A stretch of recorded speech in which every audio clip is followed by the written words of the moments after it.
పురాణాల ప్రకారం యక్షుని రూపంలో ఉన్న బ్రహ్మ మీద పరశురాముడి రూపంలో ఉన్న పరమేశ్వరుడి ఈ లింగం భారతదేశపు తొలి శివాలయంగా ఆర్కియాలజీ డిపార్ట్మెంట్ స్పష్టం చేసింది.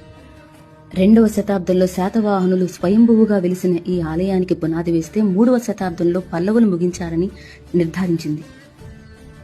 ఆలయ నిర్మాణ విజ్ఞానం మాత్రం అత్యద్భుతం. వర్షం వెలుతురు వచ్చే విధంగా రూఫ్ భాగం మొత్తం ఇదిగో ఇలా నిర్మించారు. ఆ కాలంలోని సైన్స్ కు మనం మోకరిల్లాల్సిందే.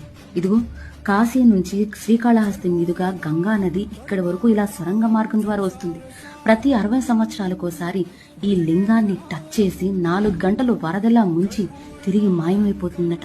1945 2005లో జరిగిందని వృద్ధులు చెప్పారు. మళ్ళీ 2065లో జరుగుతుంది.